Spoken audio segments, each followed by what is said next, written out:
Olá, ouvinte, olá, espectador, olá, Roseli, Marcelo Taranto. Olá. Prazer estar aqui com vocês. O assunto de hoje da gente é cinema e música, ou música e cinema. Marcelo Taranto é um diretor de cinema conhecido, cineasta, mas é também músico e professor de cinema. Dirigiu cena musical em alguns filmes importantes que a gente vai falar aqui e compôs a trilha dos seus 2 longa-metragens. Nós vamos começar a falar sobre música no cinema, porque o cinema começa com a música. O cinema precisou de um pianista no palco para fazer o seu início, o seu debut, no começo do século passado. Marcelo Taranto, fala para a gente aí de música e cinema. Como é que é esse começo? Como é que é essa relação da música com a cena em movimento? Como é que isso se desenvolve ao longo do século passado? Enfim, a gente tem muito para aprender com você. Eu acho que esse primeiro bom estar aqui, poder dividir esse momento, poder ter essa troca, né? Eu acho que a primeira coisa é saber que o cinema começa mudo, né? Ele não tem som, absolutamente nada, né? Então, Chaplin, enfim, tantos outros cineastas da época que não existia o som, né? Então, realmente, como você falou, às vezes era uma sala pequenininha com um piano do lado, né? Então, realmente, até a gente for voltar mais, o cinema começa com imagem documental, né? Com os irmãos Lumière, né? Aquela cena já bem conhecida do trem na estação, que as pessoas ficam apavoradas com que aquele trem iria passar por cima delas, né? Então, essa emoção que o cinema traz, mas tudo mudo, né? Não tinha som, né? Então, realmente, o som começa em 1929, né? Com o cantor de jazz, né? O grande lançamento em Nova York, onde surge realmente pela primeira vez a união mesmo da imagem com o som, né? Som óptico com imagem ótica, né? Então, não existia, era separado o som e o cara tocando piano, às vezes tinha uma orquestrinha e tal, mas realmente, a partir daí é que a música começa a ser pensada. Se eu fosse lembrar uma coisa que é, vamos dizer assim, bastante emblemática, é Fritz Lang com o Vampiro de Düsseldorf, né? Que usa pela primeira vez o leitmotiv, né, que seria conduzir o motivo, né, o Leit de conduzir alemão, né, que foi criado, vocês vão se espantar, por Richard Wagner, né?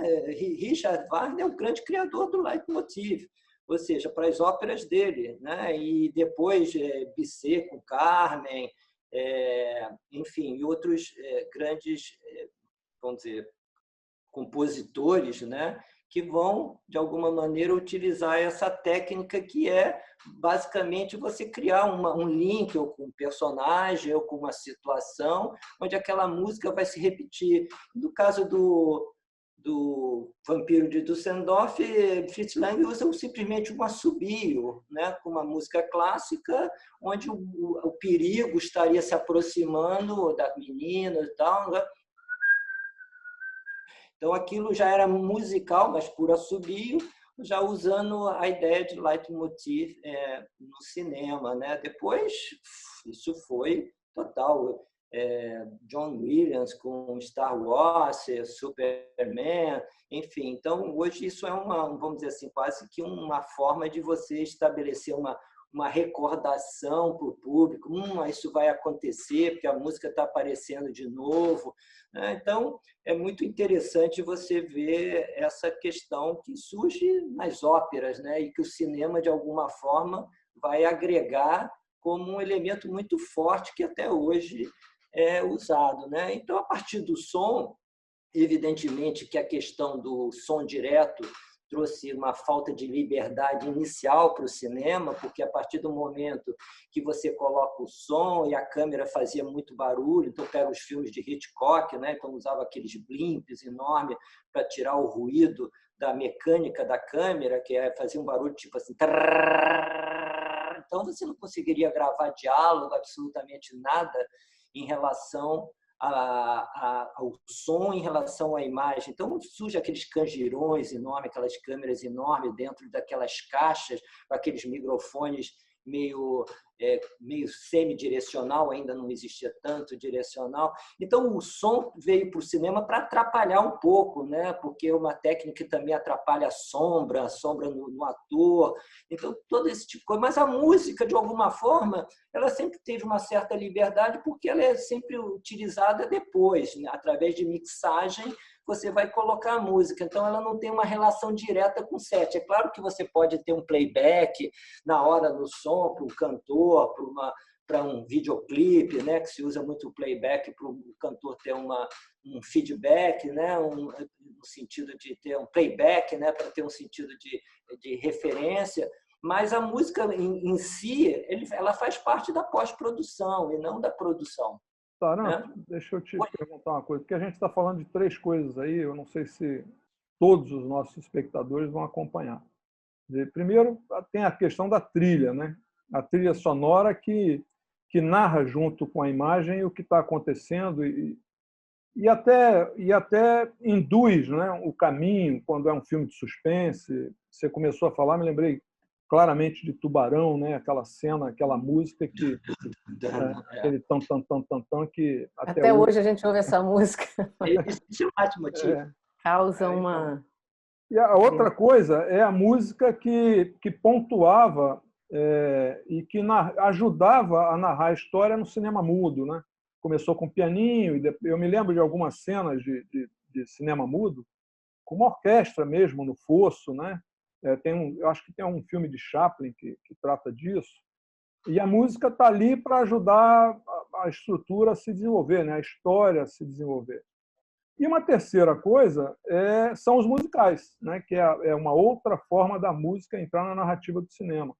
Então, para a gente, assim, já que a gente vai falar dessas 3 coisas, e eu proponho que seja isso, vamos falar primeiro dessa questão da música como coadjuvante da narrativa da imagem, né? Do cinema lá atrás. Quer dizer, como é que isso começa? Tinha assim que quando aparece a fita ótica lá, o som ótico, não?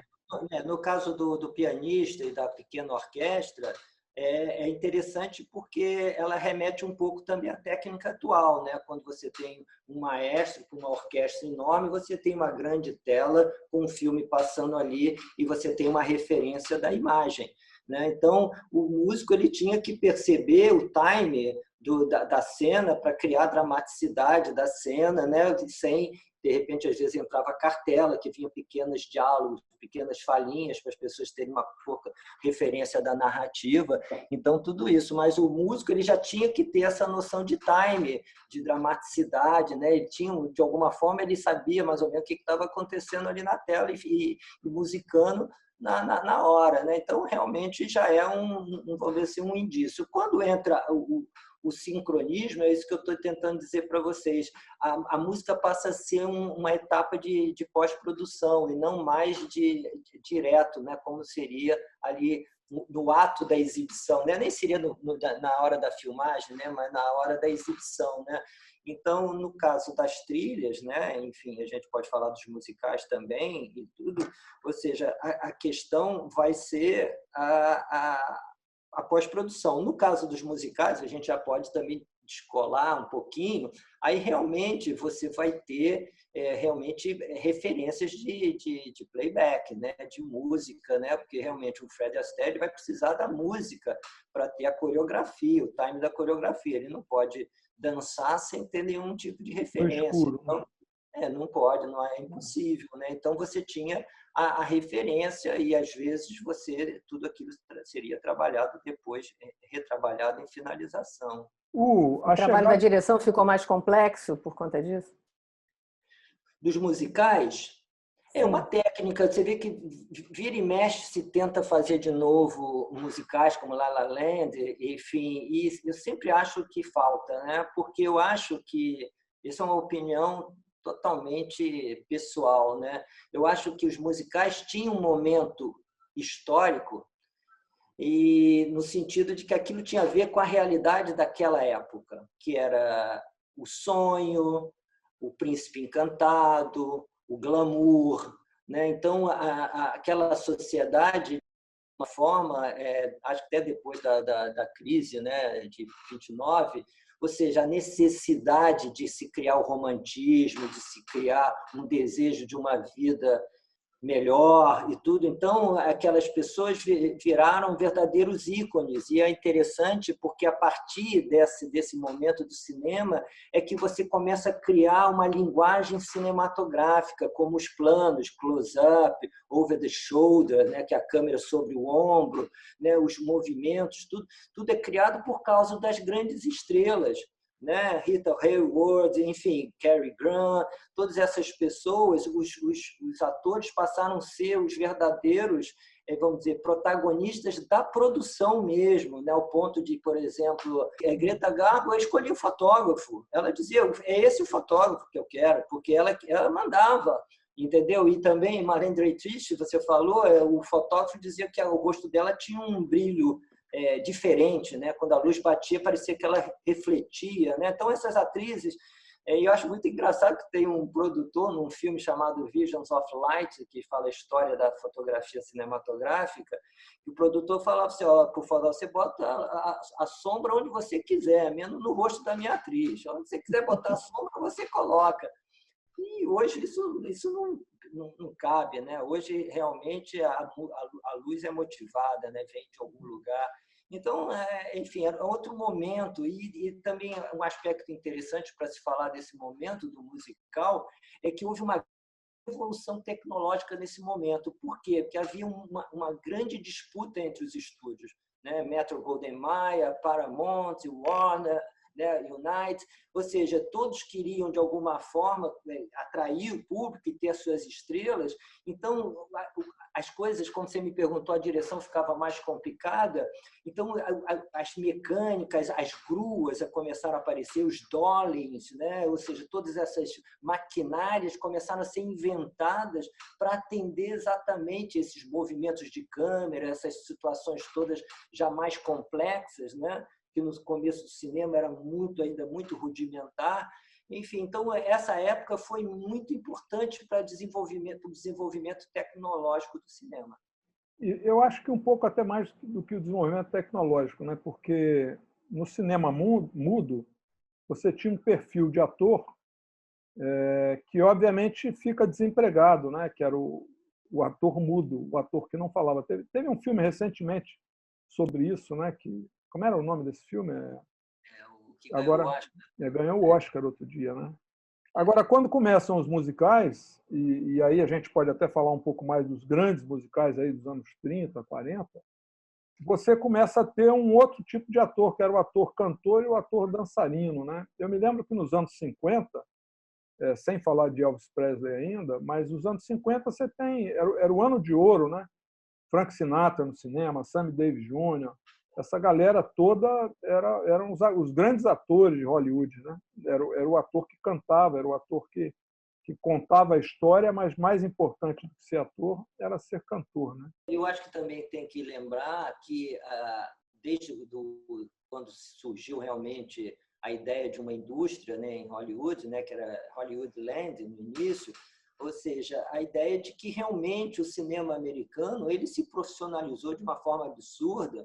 E também não podemos esquecer dos musicais, né, da Broadway, ou seja, qualquer ator americano que viva lá, ou seja, hoje, ele tem que saber dançar, ele tem que saber cantar, né? Então, realmente é um profissionalismo de alto nível mesmo. Então, assim, alguém me perguntou, não sei, numa dessas situações que eu estou de live, de coisa, né, sobre ator mirim, né? Então, ou seja, o ator mirim americano, ele tem uma construção mesmo de ator mesmo, de personagem. Aqui é um pouco o filhinho do papai que quer ver ele na novela brilhar, entendeu? E é uma coisa meio, não é uma coisa orgânica mesmo, né?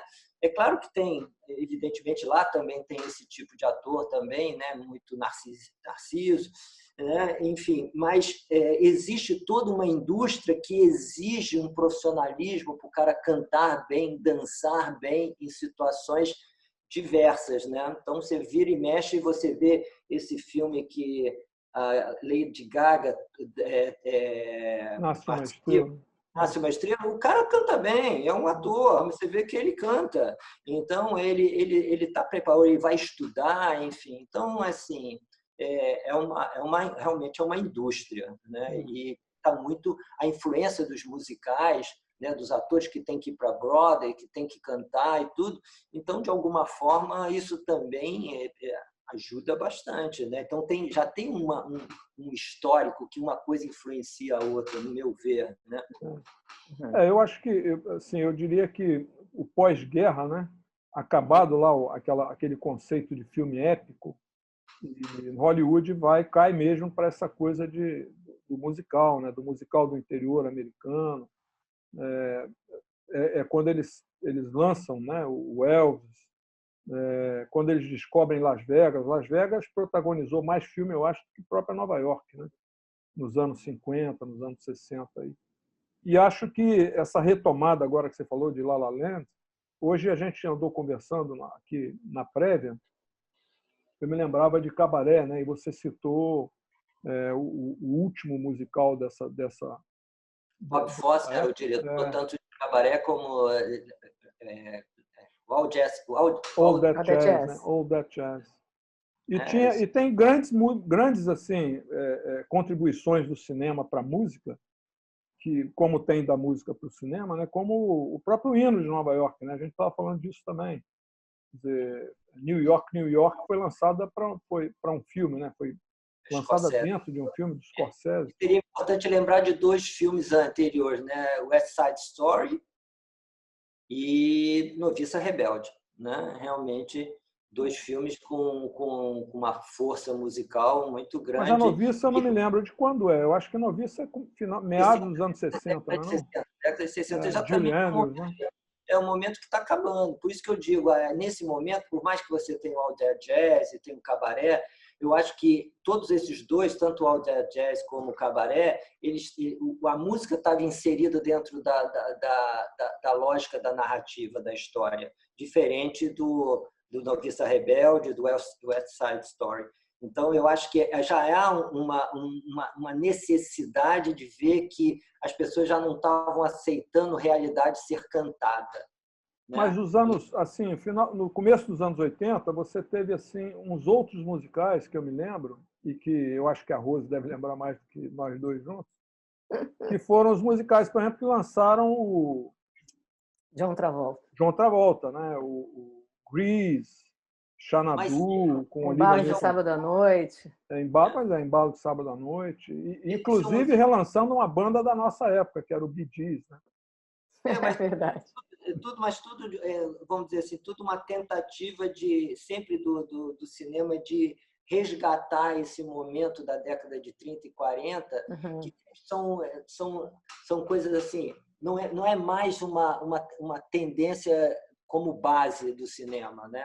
Ou seja, são coisas esporádicas que de alguma forma vêm para reviver esse momento que no fundo sempre vai ter esse lado mais quase que pim-pim-pim, né? Como eu chamo, né? Uma coisa mais ligada quase como uma coisa meio infantil, né? Por exemplo, Xanadu, eu acho um filme, até brinco com meu irmão, que é um escritor, eu falo, ele adora Xanadu, ele fala, pô, esse é o teu lado triste da tua... Porque peraí, realmente... cara, eu também gosto. Calma aí. Até porque Olivia Newton-John é linda nesse filme. Bee Gees, então, fala assim, sério. Então, é complicado, né? Com o próprio La La Land, eu não me apego muito ao filme, não, enfim, nem em termos de direção, nem, enfim. Taranto, então, deixa eu te perguntar uma coisa. Vamos falar um pouco da tua obra, né? Você, como eu disse, tem alguns longas, né? Tem 2 longas com um intervalo de tempo aí razoável, de quase uma década, e tem vários filmes, desde o primeiro, que eu conheço também, que todos eles são assim amplamente apoiados na música, né? Seu primeiro filme, O Circo, que eu estou no crédito, diga-se de passagem, O Circo das Ilusões, que é em cima de um clássico, e o seu último trabalho, que também é em cima de música. Então, fala um pouquinho dessa relação do seu trabalho com a música e depois fala de que conta para a gente como é criar essa música, né? Porque você fez essas trilhas, né? Você que compôs a música desse filme. Eu vou tentar falar rápido para não ficar uma coisa enfadonha. Assim, primeiro eu aprendi a tocar violão com meu pai com 12 anos, 11 para 12 anos, e ele sempre foi um músico totalmente por ouvido, né? Tocando violão, sempre o violão, né? Não tinha nenhuma relação com a questão de partitura, não era um músico nem nada. Então, de alguma forma, eu aprendi assim. Meu irmão Pedro também. E era muito engraçado, porque o meu irmão Pedro tinha uma habilidade, um ouvido incrível. Ele é músico, depois estudou piano mesmo, como músico mesmo, né? Mas ele é psicanalista e tal. Mas ele era fantástico, ele ia para as festas, tocava todas as músicas, Beatles, música brasileira, né? E eu me sentia péssimo, porque eu não gostava disso. No quarto, eu sempre fui muito assim introspectivo no sentido da música, né? Nunca de tocar. E ele era rápido. Pedro, toca essa música, não sei o quê. Peraí, deixa eu pegar aqui o tom. Pá, pá, daqui a pouco já estava tocando. Eu nem me via fazendo isso. Eu ia pagar um mico total, né? Então, para guardar uma música dos Beatles, eu tinha que levar uma tarde inteira vendo um jeito de tocar isso e não pagar mico. Então, isso começou de uma certa forma meio instintivo, né, de eu ficar, mas nunca me tinha visto eu fazendo a música para os meus filmes, tanto é que o Circo das Ilusões é baseado na ópera do Leão Cavalo, Pagliatti, né, ou seja, o Sinal Vermelho foi o Fernando Moura que fez a trilha musical, né? Então, ou seja, o Ressurreição também, mas tinha uma coisa sempre que batia no meu ouvido, uma música que eu tinha criado, eu sempre compus muito, né? As músicas, e aí eu me lembro de um Spala da Sinfônica Brasileira, que eu conheci e se transformou meu amigo. Um dia eu toquei para ele e o cara falou assim: o que é isso, cara? Que música é essa? Aí eu falei: é uma música que eu criei. Ele falou: essa coisa é um clássico, cara, eu vou passar isso para uma partitura, que isso é maravilhoso. E eu fiquei assim meio impressionado naquele momento, assim. Ele levou em casa, ele tocou no piano, passou para uma partitura, mas aquilo ficou assim meio ali no canto. E essa música virou o tema inicial da Hora Marcada.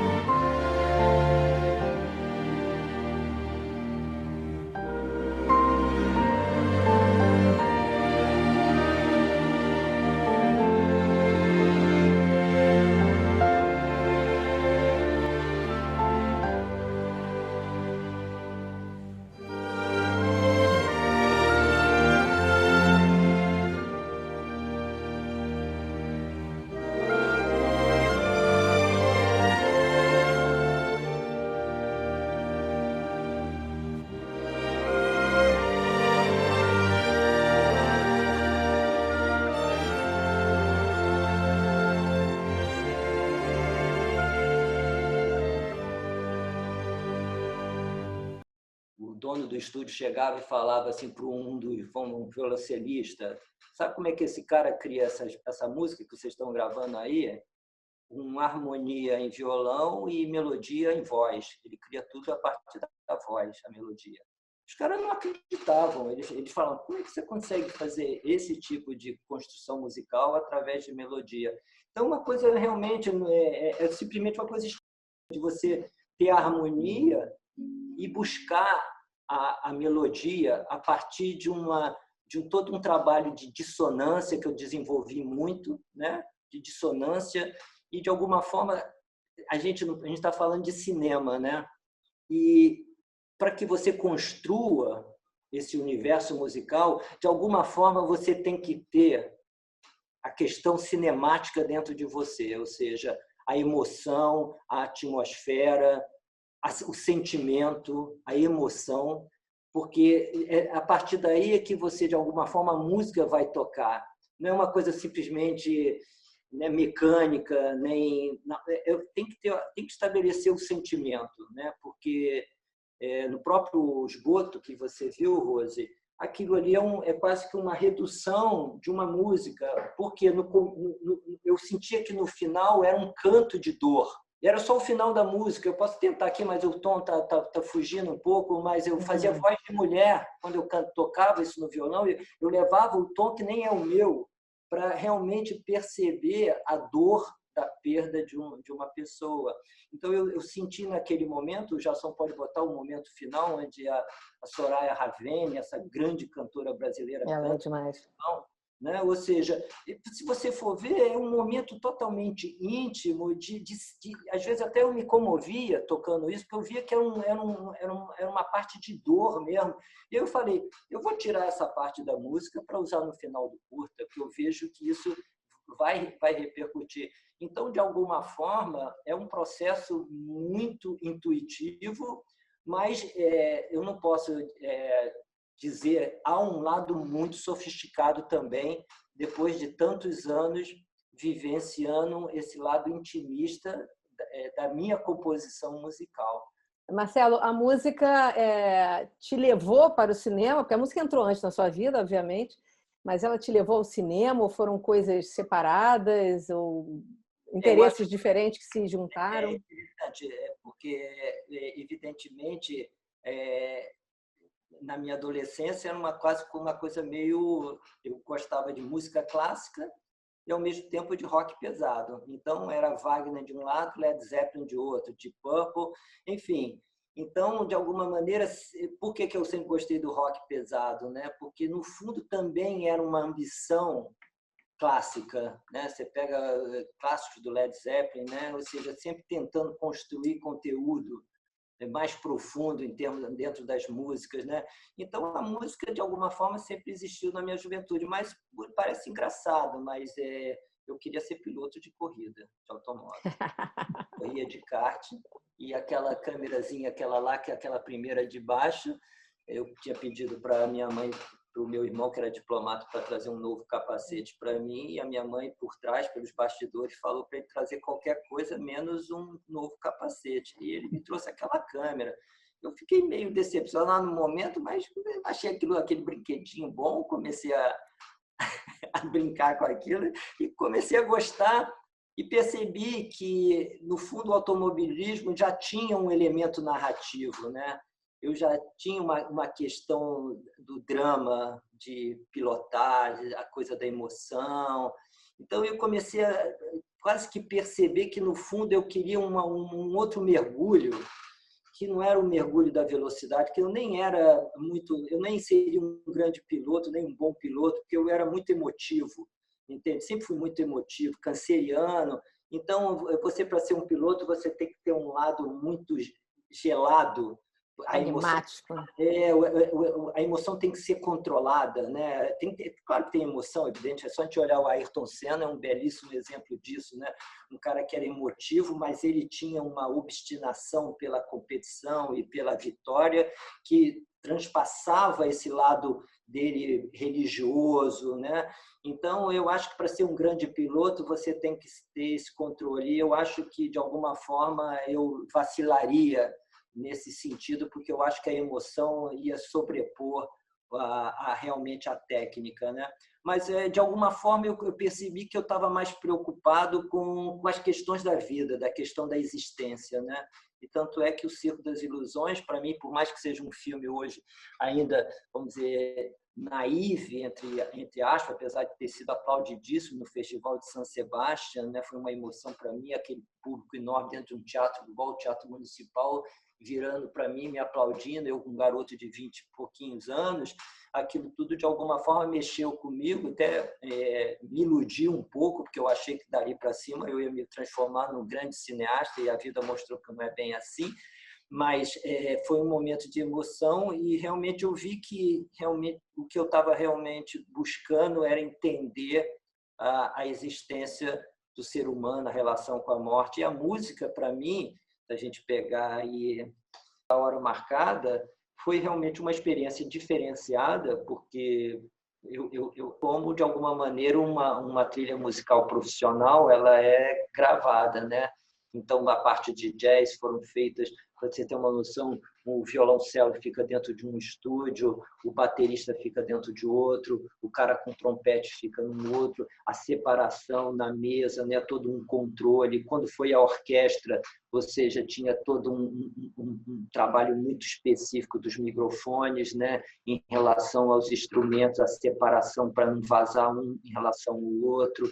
Tinha um supervisor musical tinha um orquestrador, tinha um maestro, né? Tinha um estúdio específico em área de gravação musical. Então, de alguma forma, tinha todo um aparato, um pacote que era totalmente diferente das outras relações que eu tive com a música, que eram as coisas mais intimistas, como do Ponto Final, como do Esgoto a Céu Aberto, que foi Fernando Aranha.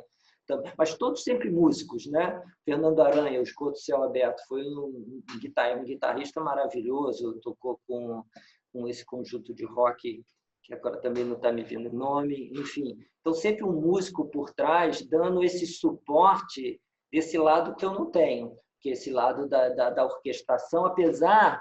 E por isso que eu falo assim, pode parecer uma coisa que é muito naive, né? Como os pintores naivos, mas não, mas há uma grande sofisticação, porque eu tenho muito como orquestrador dentro de mim.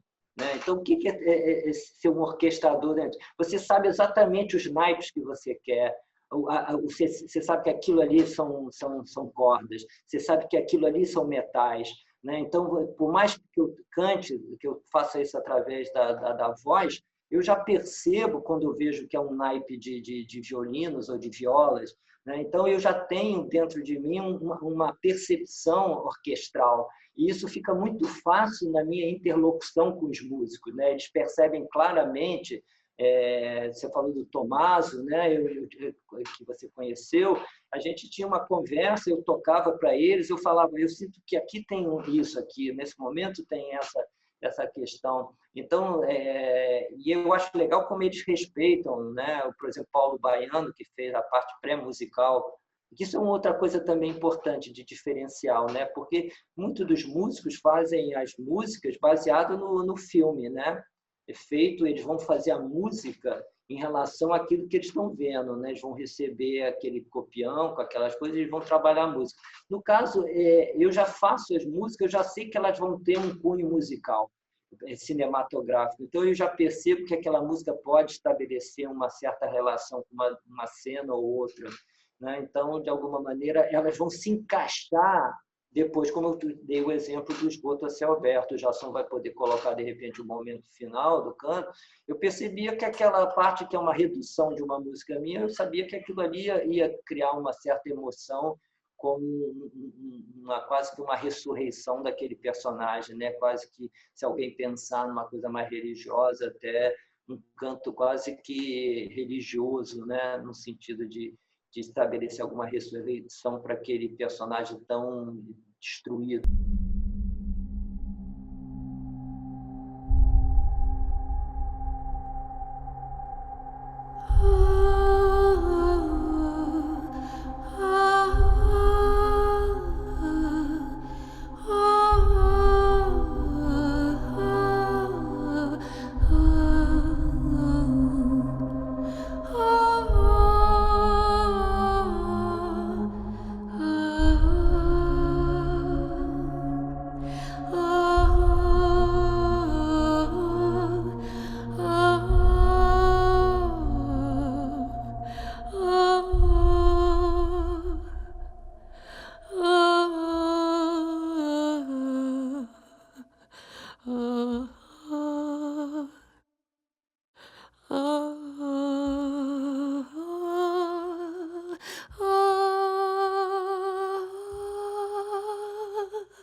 Essa forma de lidar, né, voltando à sua pergunta, né, o que vem primeiro, a música, eu acho que ela teve uma participação muito importante para eu perceber que eu não era um piloto de automóvel, mas sim um possível cineasta. Né? Então, claro que a ideia de ter uma câmera, estabelecer a linguagem, me trouxe o início, né?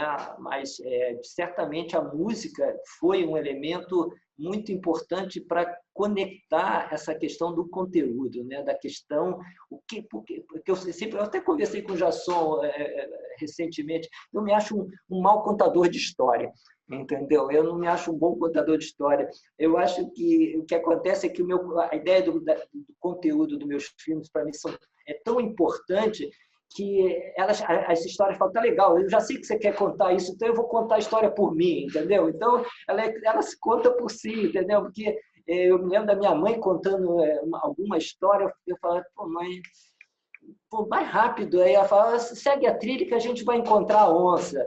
Mas aquilo me deixava meio assim, pô, mais objetivo, eu quero saber logo. Então, o bom contador de história é aquele cara que ele não está preocupado com o tempo, ele vai contar a história, ele vai trazer o público, né? Por isso que o Jason lidou tanto com contadores de história, né, Jason?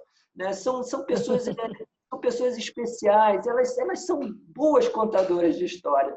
Eu escolho, eu vou fingir que eu sei, né? Porque eu estou contando um filme, estou contando uma história. Mas, em geral, eu fragmento a história, eu gosto de história fragmentada, enfim. Então, eu acabo me traindo, mas eu me acho um péssimo contador. Agora, vocês não contem isso para ninguém. Porque...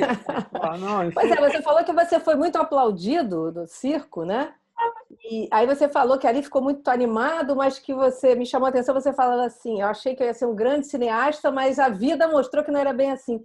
Por quê? Porque é engraçado, porque naquele época, em 1980, quando eu fui para San Sebastián em setembro de 1980, mas em março de 1980 eu rodei o Sinal Vermelho com atores super conhecidos na época, Ângela Leal, Perfeito Fortuna, Nelson Xavier, Nildo Parente. Era um elenco que eles mesmo se perguntavam o que esse garoto está fazendo, botando a gente às 5 horas da manhã dentro de um carro para fazer um plano geral. Eu já nem tinha noção disso, eu ficava com tanto medo, falava, não vamos botar figurante lá dentro, não, vamos botar os atores lá dentro daquele plano. Era um plano geral, os caras às 5h30 da manhã numa locação, assim. Então, assim, uma produção de Sinal Vermelho é uma produção muito rica, entre aspas, com curta-metragem, né, com atores, carro, bombeiro, efeito chuva, era uma coisa assim. Aí eu falei, bem, pô, faço um filme desse. Sou convidado para um festival internacional, que o San Sebastián não é um festival de primeira, mas respeitadíssimo como um festival de segunda. Enfim, eu falei, agora, daqui para diante, Decolei. obra. E demorei anos para fazer meu primeiro longa, não posso considerar que seja um primeiro longa, porque eu já tinha uma experiência muito grande de direção, de comercial, de documentários, então é muito injusto dizer que, com os diretores estreantes, que aquilo ali era um longa de estreia, porque eu já tinha muita experiência com produção e direção. É óbvio que era um longa-metragem, mas em nenhum momento engraçado. Olha que eu tenho medo de muita coisa, de entrar em avião, doença, mas isso eu posso falar na boa, eu não tenho medo de set. Porque você acha que você é muito fera? Não, é porque eu acho que sempre rola uma solução. Se você tem ali uma mecânica, sempre vai rolar uma solução, nem que você faça um plano e contraplano. Você se salva com um plano e contraplano. Não precisa criar muita coisa. Desculpe, talvez eu estou fugindo muito da... Não, tá maravilha. ótimo. É isso Eu aí. ia brincar com você com aquela questão de contar a história, mas queria pegar um gancho aí desse negócio de entrar no set e abordar um terceiro tema nosso, da nossa entrevista, que é o seguinte. Você foi diretor da cena musical de um filme importante com o Roberto Faisal, que é a história do Noel Rosa, né? E aí eu queria que você falasse um pouquinho para a gente como é que é dirigir uma cena musical, né? Dirigir atores, músicos em cena. Fala um pouquinho disso para a gente. Depois eu vou contar a historinha que você fugiu de ser meu copiloto num rally, por isso que você... Mas essa história vai ficar para o final. Conta aí para a gente como é que é. Ainda fiquei frustrado, participei de um rally que o cara me botou para ser o navegador. Navegador. Eu saio do metrô, sempre saio no buraco errado, saio do buraco errado, estou achando que estou saindo na Santa Luzia, saio no Municipal. Pô, a gente deve ter chegado lá em último, cara. Péssimo navegador, mando para a direita, era para a esquerda. Enfim, não foi uma boa equipe, não, né? Mas a questão de dirigir um musical, né, assim, foi interessante, porque era o Zé Renato, né, do Boca Livre, né, e, de alguma forma, era um documentário sobre Noel, e, de alguma maneira, eles queriam terminar o documentário com músicas do Noel, né? E para mim foi muito legal a experiência, porque era um estúdio relativamente grande, com 5 músicos, uma cantora e o Zé Renato no violão.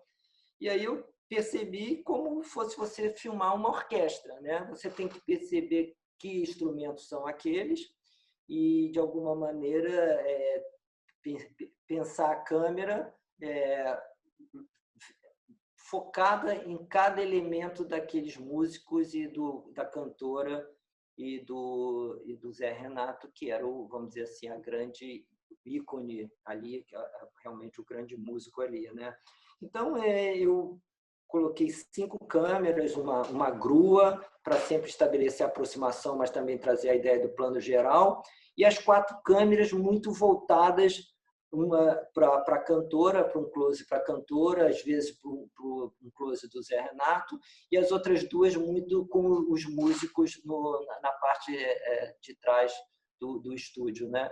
Então, de uma certa forma, a lógica, claro que essas câmeras, de alguma forma, elas ficavam mais flexíveis, apesar que uma no chão era mais fixa em relação ao Zé Renato e a cantora, mas, de alguma maneira, não é nada assim muito complicado. A questão do som era muito importante, porque você tem microfones como esse, que de alguma forma vai ser para o canto, ou também para uma coisa mais geral de um instrumento, mas às vezes você precisa de um direcional mais voltado para um lado específico do instrumento, né? Então, muito sem fio, e muito som puxado direto para a mesa, como o violão do Zé Renato. Então, também muita coisa vem para a própria mesa de mixagem, né, onde tem o mixador ali. Um trabalho bastante complexo, que era, para mim, o mais sério do que a própria questão da câmera, né? Porque a iluminação foi... O Antônio Luiz Mendes, o fotógrafo, a gente estabeleceu uma coisa muito quase como um teatro, uma luz muito aberta, então não existia muita sombra, não tinha muito problema de vazar nada assim em termos de luz, de questão de luz de sombra, etc. Então, assim, na parte... Agora, evidentemente que tudo isso foi editado, né? Porque se fosse ao vivo, talvez tivesse que ter uma lógica mais trabalhada em termos de ensaio para perceber o momento certo para um corte de uma câmera para outra, se tivesse ligado a uma mesa de corte. Não era o caso, era tudo em termos de claquete, né? Tudo claquetado para, de alguma forma, depois se estabelecer o sync, e agora tudo gravado ao vivo. Então, o som não foi depois colocado. Aquilo foi tudo colocado, e eu fico muito feliz. Eu vejo o documentário e fico muito feliz da minha parte, da questão musical. E tem um detalhe importante de case, que eu acho que isso traz um elemento bacana, Jason, para a gente discutir gravação com músico, é que aquilo era para ser uma filmagem num dia só. E aí entra realmente o meu time de direção, né? E num determinado momento, começou cedo, quando chegou lá para 11 da noite, eu cheguei para o Roberto, que era o produtor, diretor-geral, produtor, e falei, cara, eu pararia aqui. Porra, Taranto, não, vamos continuar, a gente fecha isso. Aí entra a questão de custo, né? Produtor com diretor, né? O Roberto ali mais na posição de produtor do que de diretor. Eu falei, bicho, na boa, eu aguento até o dia seguinte. Pô, eu já fiz 56 horas sem fechar o olho, meu amigo. Então, eu aguento. Agora, esses músicos vão estar acabados. Eles vão estar muito mal. A dinâmica desses músicos vai derreter. Eles não vão ter a performance que você está tendo agora. E o Roberto teve a lucidez de encerrar e fazer um outro dia. Então, assim, é a ideia exatamente do time, da percepção, que não só o músico, mas também um ator, ele tem um limite. Eu posso contar a questão da emoção, né? Eu sempre lembro da Esther Góes, quando eu fiz o Ressurreição, também tinha um lado musical, que ela dizia, olha, o ator ele vai numa curva, chegou um ponto lá, tem uma hora que não tem emoção. Como tudo na vida, né? A pessoa tem que ter aquele time. Então, eu acho que tem esse lado também, né? Assim, de você perceber que tem um limite, né? E o músico tem um limite. O cara não pode ficar ali 50.000 horas tendo uma performance perfeita. Então, foi uma experiência bastante interessante e foi talvez a primeira e única vez que eu trabalhei assim com uma questão mais assim ampla de usar muitas câmeras. E, evidentemente, tem atenção, tem tudo sempre um set de filmagem, né? Eu gosto do produtor, do Ingmar Bergman, diz que produção é gostar de resolver problemas, né?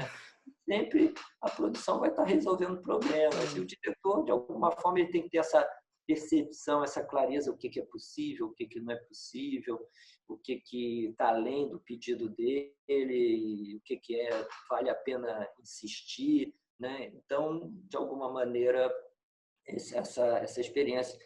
E, basicamente, é isso, assim. Marcelo, eu queria te fazer uma pergunta. O fato de você ser músico, você acha que isso é um diferencial, é um grande ganho na hora de montar a narrativa musical de um filme, de propor a trilha? Você falou que você já começa a desenvolver a harmonia ali cantando. Você acha que isso faz diferença para criar esse ambiente, né, musical? Assim, eu sou muito crítico, Rose, muito crítico quando eu vejo um filme, quando eu vejo uma série, né? Eu sempre falo, eu tenho um termo que eu chamo de incongruência narrativa, ou de falta de senso, cena forçada, né? Então, de alguma forma, eu acho que a música ela tem que estar inserida dentro de um contexto. Ela não pode ser ilustrativa. Se ela passa a ser ilustrativa, é como uma câmera ser ilustrativa. Por que uma câmera está se movimentando? Não existe uma razão dessa câmera estar se movimentando. Então, eu me lembro uma passagem do Ingmar Bergman em Persona, em que ele deixa a câmera fixa com a Bibi Andersson e a Liv Ullmann, e depois perguntaram a ele, mas por que você não moveu a câmera e se aproximou? Você falou que a Liv Ullmann estava com a emoção toda nos lábios, você não deu um close, você não fez... Ele falou, eu não queria a opinião da câmera. Eu não queria que a câmera opinasse. Então, isso é um gênio do cinema, entendeu? Então, assim, essa percepção de que tudo tem que estar dentro de um contexto, tudo tem que estar dentro de um conteúdo. E a música, quando ela vai além, ela corre o risco de ela não estar servindo a uma proposta narrativa. Ela vai estar sobrepondo essa proposta narrativa. E aí ela vai ser ilustrativa. Para mim, ela não vai trazer nada, ela vai ficar, depois de você assistir esse filme, você vai achar chato essa música aí, né? Então, um exemplo maravilhoso, assim, eu gostaria de falar de filmes que usaram músicas, assim, por exemplo, o Iluminado de Stanley Kubrick, do compositor húngaro, que agora não está me vendo o nome, Jasson depois pode buscar o nome. É maravilhoso a inserção daquela composição musical dentro daquele filme que, para mim, é um ícone, é o start, né, do filme de terror. Né? Você pega a Morte de Veneza com o uso da Sinfonia de Mahler, a Quinta de Mahler, ou seja, como a utilização daquela com o leitmotiv, né? Assim, toda a trajetória daquele homem em função das questões dele, que era um músico, um maestro, que era muito maltratado, que foi jogado no chão, né? E naquele final de vida, vendo a figura daquele garoto como um Adonis, como a busca da perfeição, a busca da beleza. Claro que tem um lado, vamos dizer, homossexual dentro da própria narrativa, que é muito bonita, muito bela até, mas, assim, toda a ideia do desejo do artista de alcançar a beleza plena, né? A total beleza, né? Então, como ele utiliza a Sinfonia de Mahler, né? Em cima do Thomas Mann, né? Do autor, enfim, como de alguma maneira a música ela serve para aquela busca de beleza e melancólica, decadente, dramática, com Veneza, né? Outro é maravilhoso, recente, que para mim eu considero talvez um dos maiores filmes que eu já vi nos últimos tempos, é Melancolia, do Lars von Trier, com o prelúdio de Tristan e Isolde, de Wagner, né? Como ele utiliza toda essa dinâmica dessa música, como a gente viu que Wagner foi o grande introdutor do leitmotiv nas óperas, assim como, de alguma maneira, ele se serve daquela beleza, daquela música para atender a personagens que estão diante da morte iminente, né? Então, isso é de uma profundidade, de uma beleza, e aí a música ela está servindo a algo muito maior, né? Então, nesse sentido, voltando à sua pergunta, é claro que, tendo a música dentro de mim, de repente eu tenho esse senso mais crítico. Pode ser até que, às vezes, porque tem sempre o lado narcísico da gente, né? Todo artista tem muito lado narcísico, que você, de alguma forma, tem que estar sempre controlando. Eu gosto muito do Darín, que ele fala que ele tem que botar o pé no pescoço do ego dele para não deixar subir de jeito nenhum. Porque é uma tendência, você acaba se exibindo, achando que, de repente, você pode cair numa armadilha de uma fotografia ser maior do que um filme, de um figurino ser maior do que um filme, de uma música ser maior do que um filme, quando aquilo tudo está a serviço de uma narrativa, de uma proposta narrativa. Então, assim, de alguma forma, a música dentro de mim e também traz a questão da emoção, né? Que a música é importante para a questão da emoção. Se você tirar a música de filme, meu amigo, vai ficar uma coisa muito chata. Apesar que tem filmes que não usam música nenhuma, e eles têm uma proposta de não usar música, e aí faz sentido, né? Mas a música, ele mexe com a nossa emoção, né? Ele traz essa questão da atmosfera. Então, tudo isso... Aliás, você falou, agora me lembrei que o cinema bebeu no circo, né? Você falou do seu filme O Circo das Ilusões. O cinema nasce copiando o circo, que toda cena, todo o espetáculo é narrado com música, né? A pessoa está lá na plateia assistindo, o cara está domando o leão e aí está lá a orquestrinha, a banda do circo, né? A Furiosa, narrando junto. Os saltimbancos, né? Saltimbanco, essa coisa é muito antiga, né? Da cena musicada. Então, de alguma forma, tudo vem de muito tempo, né? E, de alguma forma, o cinema... E eu também acho assim, que hoje a substituição da música clássica está muito nas trilhas dos filmes. Você pega um Hans Zimmer, para mim, vamos dizer, um Mozart da modernidade, entendeu? Assim, mas não esquece os antigos, né? Ennio Morricone, vamos lá. Não, esses caras eu coloco junto. Eu incluo eles. John Williams, Ennio Morricone, enfim, todos esses caras, para mim, são os grandes autores clássicos da modernidade. Não tenho a menor dúvida disso. Entendeu? E eu me inspiro nesses caras. Que são Chaplin, né? Que Chaplin, era um grande... esse é legal, talvez, para a gente falar, né? Chaplin, Clint Eastwood, são diretores que também, de alguma forma, fazem suas trilhas musicais, são músicos, então aí tem as coisas, meio colocando, de alguma forma, você passa a ter essa relação mais próxima da música com a imagem, né? Com a narrativa, né? Clint Eastwood é um grande diretor, eu acho ele 1000 vezes, não dá nem para comprar ele como ator, enfim, com ele como diretor. Claro que ele, nos filmes dele, dirigindo, ele está muito bem, mas, de alguma forma, é um grande compositor de música. Chaplin, você falou, meu Deus do céu, da ribalta, enfim, é fantástico. Enfim, são grandes... Chaplin, para mim, é gênio. Para mim, você acha que tem alguma geração nova surgindo aí nessa linha? Ligado à questão a gente pode esquecer o Tarantino, você falou, usando músicas, recolocando músicas famosas.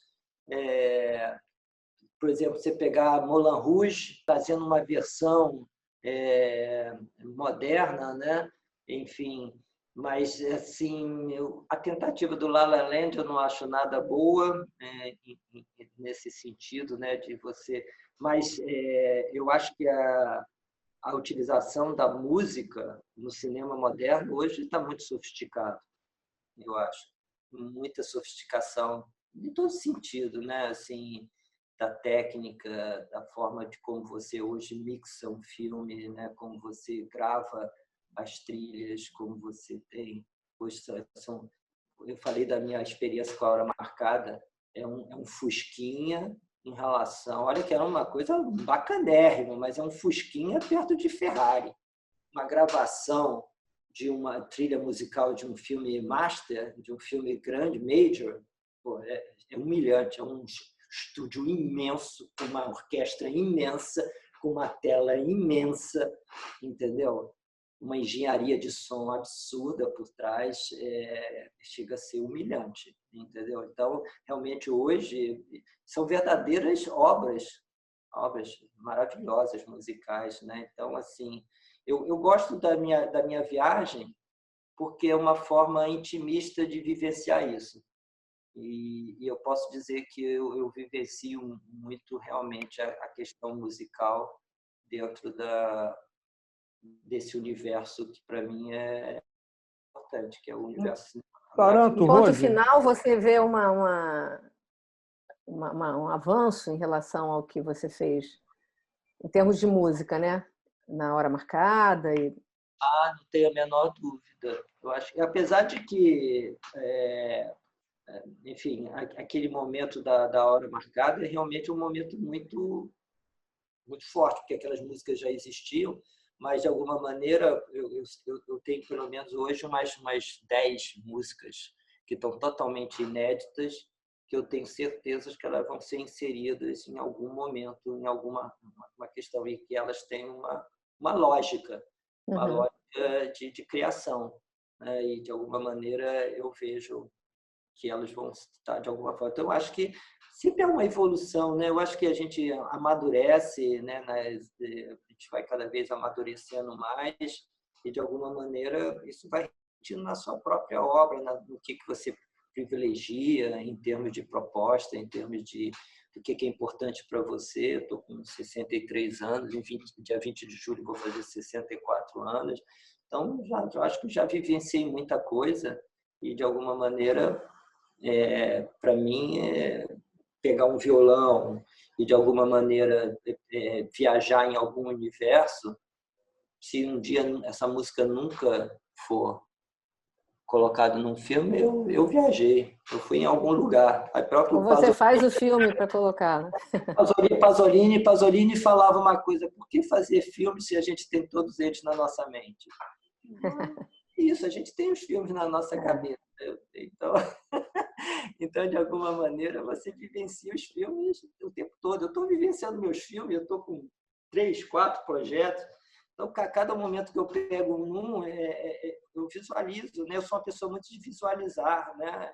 Enfim, então para mim é isso, é visualizar. Então, eu consigo, de alguma forma, perceber o teu espaço aí, o espaço do Jasson, né? Então, de alguma maneira, o aspecto visual tem uma participação muito grande. E a música, para mim, como todos os outros elementos, são os lados obscuros, os lados que estão por trás, que a gente, às vezes, quer esconder, às vezes a gente não quer se permitir a expor. E a psicanálise, nosso amigo Freud, sabe tudo sobre isso, né? Então, a gente está na mão dele, né? Dessas teorias. Você trabalhou muito isso em Ponto Final, né? Exatamente, é uma ambição. Muita gente não. Eu acho que o filme é muito complicado, porque é um filme muito ambicioso em termos de linguagem. Sei lá se um dia ele vai ser de alguma maneira. Eu fui muito massacrado, Rose, em Gramado. É mesmo. Eu fui muito massacrado. Chamaram o filme de arcaico e teatral. E o filme tinha uma ambição de levar o verbo porque a gente está sempre pensando, né? Eu estou falando aqui para vocês, mas o verbo está aqui. Está por trás, né? O verbo está sempre por trás, né? E a minha ambição era, em cima dessa peça de teatro, que se chama Tudo Passageiro, de Francisco Azevedo, e eu queria transformar aquele universo no inconsciente, né? Então, era uma ambição muito grande e eu acho que eu criei aquele universo todo onírico, né, que é o inconsciente, mas se você olhar, perceber com calma, tudo que está no inconsciente está na realidade, a imagem real, como fosse um documentário, né, sem som, não tem música. Se você olhar, não tem música. Então, de alguma maneira, eu acho que é um filme muito espinhoso, cansativo. As pessoas têm que fazer...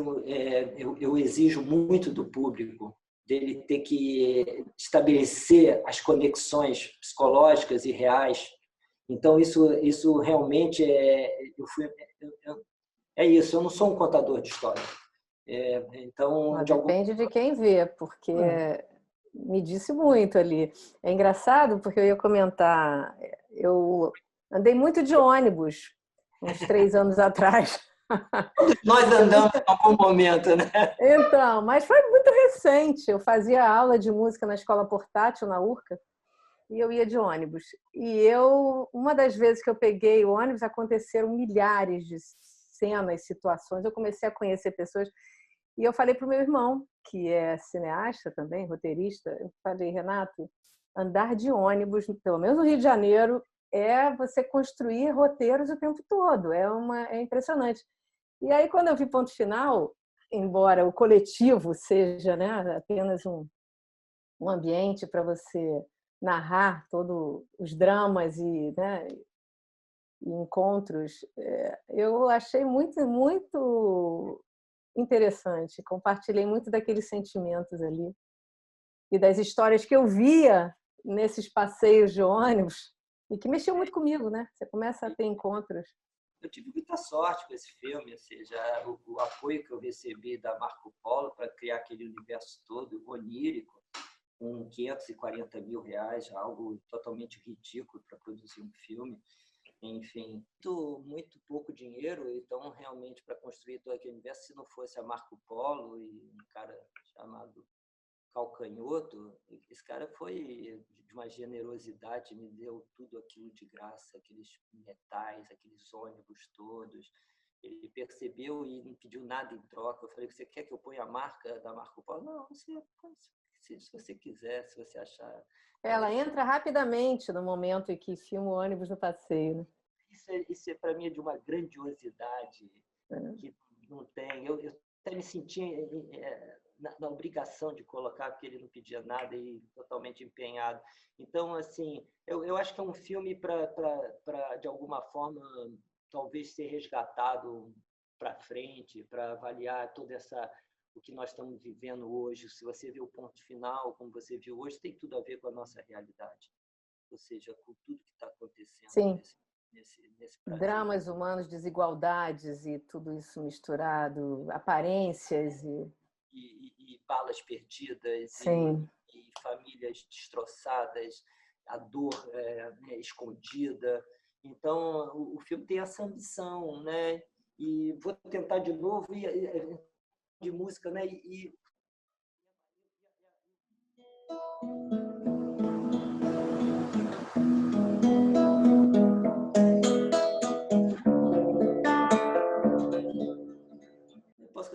Não posso cantar aqui a melodia, mas é a música do leitmotiv do Ponto Final. Claro que tem outra, a parte do ônibus e tal. Toquei aqui que eu estou... garganta não tá...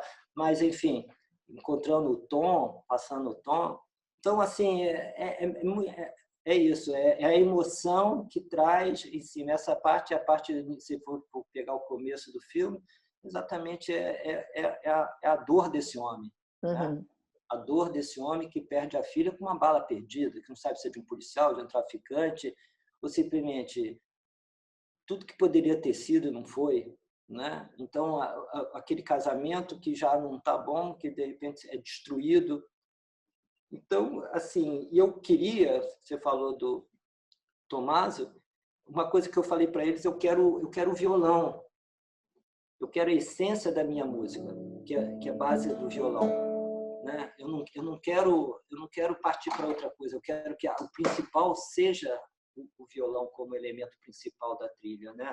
E eles foram muito legais nesse sentido de encontrar essa busca, de preservar essa busca, né? Porque eu tenho, é o que eu digo, eu tenho toda essa coisa do compositor, né? Mas não da questão da produção mesmo, né? Então eu preciso desses músicos para realmente transformar a música realmente numa composição musical com partitura, com orquestração, com tudo, né? Então, assim, é isso, é um link muito profundo entre as duas coisas, imagem e som. E a gente meio voltando até o nosso começo da nossa coisa, né? Do nosso encontro aqui, está sendo muito bacana. Eu até agradeço a oportunidade de poder estar compartilhando essa minha vivência, essa minha experiência, e também poder falar um pouquinho da música no cinema, do que eu entendo, do que eu percebo, assim, desde o começo, quando o Jason falou lá da telinha, né, com o pianista, com todas esse comecinho, né, e tal, né? Assim, é que o ser humano realmente precisa da música. A música realmente está muito ligada à arte, né? De como nós, nesse momento até difícil que nós estamos vivendo, como a arte e a música especificamente é fundamental para a nossa saúde mental, né? Porque nós estamos vivendo momentos obscuros e a música, de alguma forma, é uma maneira de criar um certo alento a nós. Eu fui convidado no final do ano para fazer um projeto lindo sobre os 70 anos dos direitos humanos, da Carta dos Direitos Humanos, e foi uma produtora, a MPC, o produtor Alberto Graça. Eram 70 filmes de 1 minuto falando sobre o tema, 60 de alunos espalhados pelo Brasil inteiro, e foram convidados 10 diretores com experiência para fazer 10 filmes sobre o tema. E eu fiz um deles usando a figura do homem vitruviano, de Leonardo da Vinci, esse grande gênio, que era um pintor. Meu Deus, que pintor! O cara, além de ser um engenheiro, de ser tudo isso que a gente já conhece, né? Era um pintor maravilhoso.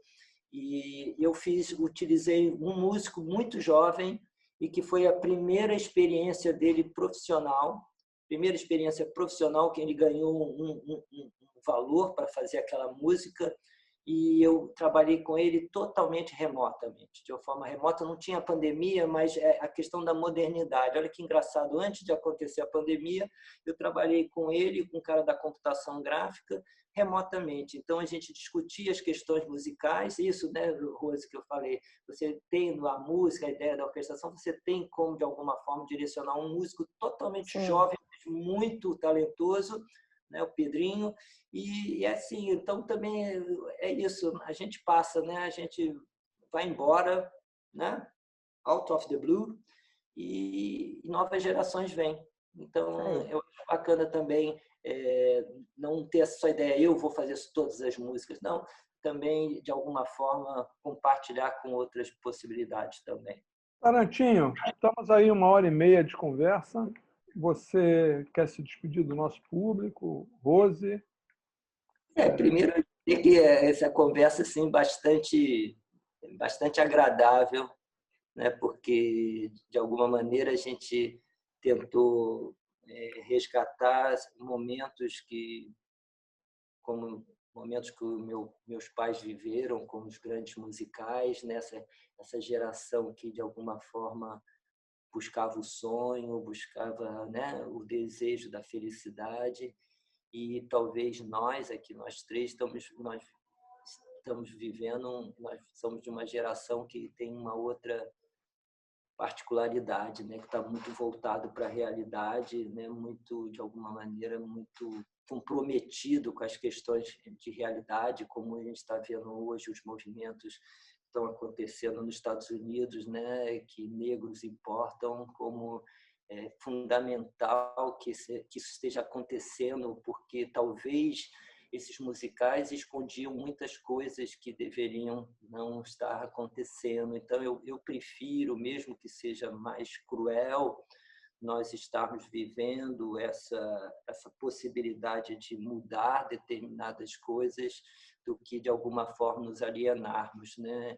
Então, que as músicas realmente sejam presentes dentro da narrativa, como eu falei, né? Elas têm uma função narrativa que vão, de alguma maneira, servir para mostrar a realidade e a gente nos tornar seres humanos melhores. Isso aí. Maravilha, Taranto. Obrigado a você. Parabéns pelo seu trabalho. Muito legal. Sonora. Para quem curte música e seus bastidores.